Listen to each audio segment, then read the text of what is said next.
এই মুহূর্তে মুর্শিদাবাদের বহরমপুর থেকে আপনাদের ছবি দেখাচ্ছি। প্রথমে ছবিটা আপনাদের দেখায়, একটি সিসিটিভি ফুটেজ আপনারা চোখের সামনে দেখতে পাচ্ছেন। সেখানে দেখা যাচ্ছেন অধীর রঞ্জন চৌধুরী সেখানে যাচ্ছেন এবং তর্ক বিতর্ক করছেন। তারপরেই তিনি শটান তার হাতটা চালিয়ে দেন বুকে, অর্থাৎ ধাক্কা মারেন।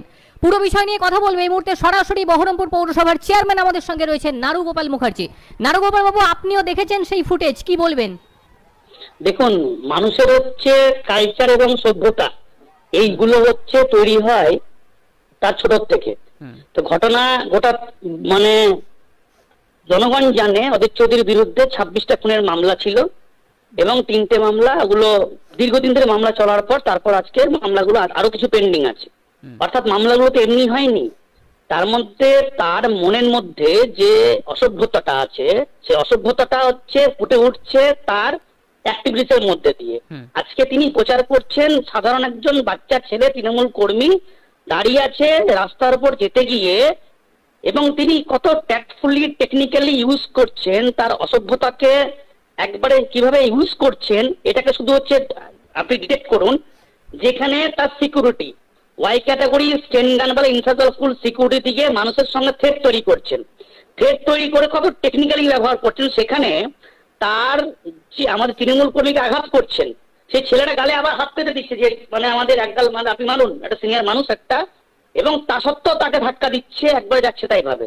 আমরা নির্বাচন কমিশনকে কমপ্লেন করেছি, আমরা পুলিশকে বলেছি যদি অধীর চৌধুরী তার সিকিউরিটি নিয়ে এরকম ভাবে মানুষের ওপর অত্যাচার শুরু করে, এর দুটো কারণ, একটা হচ্ছে থ্রেট পারসেপশন তৈরি করে হচ্ছে সেই এলাকার মানে ভোটটাকে তার দিকে নিয়ে আসা, অন্যদিকে তার যেহেতু কর্মী টর্মী এখন নেই এবং সঙ্গে তার 3জন দাগি আসামিকে সঙ্গে নিয়ে ঘুরে বেড়ানো, এগুলো তার সঙ্গে রয়েছে যে এলাকায় যারা ব্যবসাদার আছে বহরমপুরে তাদের কাছ থেকে পয়সা পিক আপ করা।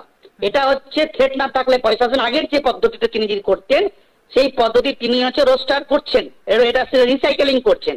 এই রিসাইকেলিং করার অর্থ হচ্ছে তিনি দেখুন তার 7টা বিধানসভা কোনো জায়গায় যাচ্ছে না, বহরমপুর শহরে তিনি পড়ে থাকছেন।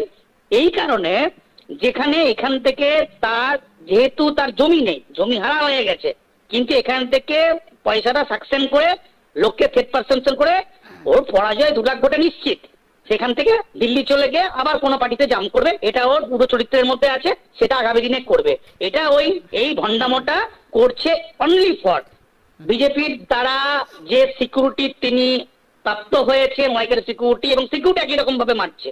তাহলে পরে আমরা যদি হচ্ছে এই প্রতিবাদ আমরা করবই, আমরা উচ্চতর থেকে জানিয়েছি, তার সঙ্গে সঙ্গে অধীর চৌধুরী যদি তার প্রচার পর্বে এরকম সিকিউরিটিকে এরকম ভাবে ভয় এবং থ্রেট পারসেপশন তৈরি করে, তাহলে পরে তৃণমূল আগামী দিনে সমস্ত ধরনের আন্দোলন করবে। নির্বাচন কমিশনকে জানিয়েছি, নির্বাচন কমিশন অ্যাকশন যদি না নেয় আমরা নির্বাচন কমিশনের এগেনস্টে আমরা কিন্তু ধর্নায় বসবো, অবস্থানে বসবো, আন্দোলনে বসবো, এটুকু আমি হুঁশিয়ারি দিলাম না, করে দেখাবো। নারুগোপাল বাবু, এখানে অধীর রঞ্জন চৌধুরীর সহ কংগ্রেসের বক্তব্য, যারা তাকে গো ব্যাক স্লোগান দিয়েছিল বা যারা সেখানে ছিলেন তারা প্রত্যেকে মধ্য অবস্থার মধ্যে ছিলেন, এই ব্যাপারটা নিয়ে কি বলবেন?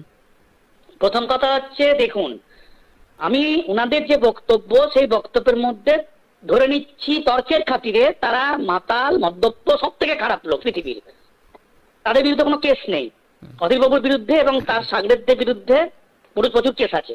তার মানে তারা যে মাতাল মদ্যপ যারা রয়েছে তাদের এগেনস্টে তাদের খুনের অ্যালিগেশন নেই, তাদের এগেনস্টে কোনো হচ্ছে মলেস্টেশন অ্যালিগেশন নেই, তাদের এগেনস্টে বড় অভিযোগ নেই। কিন্তু অধীর বাবুর সঙ্গে যারা ঘুরছে, এই হিরু হালদার আর হচ্ছে সবগুলো খুনের আসামি, শিলাদিত্য হালদার, তারপর আরো যারা যাচ্ছে অধীর বাবু নিচে, তাহলে পরে ওই জায়গা থেকে তিনি যদি হচ্ছে মদ্যপ অবস্থায় থাকে, তাকে যদি গো ব্যাক স্লোগান দেয়, তাকে সেখানে তার তো পদ্ধতি আছে, তিনি তো তার সঙ্গে পুলিশ ঘুরে বেড়াচ্ছে, তো যে কারণে উনি হচ্ছে গায়ে হাত দিলেন ওখানে, সেটা কোন আইনে, কোন সংবিধানে, কোন আইনে উনাকে পারমিশন দেওয়া আছে, এটা নিয়ে আমরা সুপ্রিম কোর্ট পর্যন্ত যাব, বলে দিলাম। এফআইআর যদি না হয় কোর্ট থেকে এফআইআর করাবো।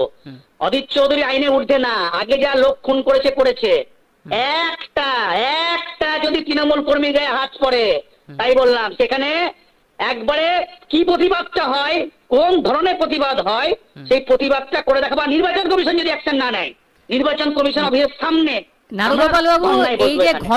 ঘটনার পরে বেশ কয়েকজনকে পুলিশ আটকও করেছে, গাড়িতে তুলছে, এই দৃশ্য দেখতে পাওয়া যাচ্ছে। এখনো পর্যন্ত কি আপনার কাছে কোনো খবর আছে যে কাউকে না, গ্রেফতার এরকম করা কোনো হয়েছে? খবর নেই আমাদের কাছে, এরকম কোনো খবর নেই।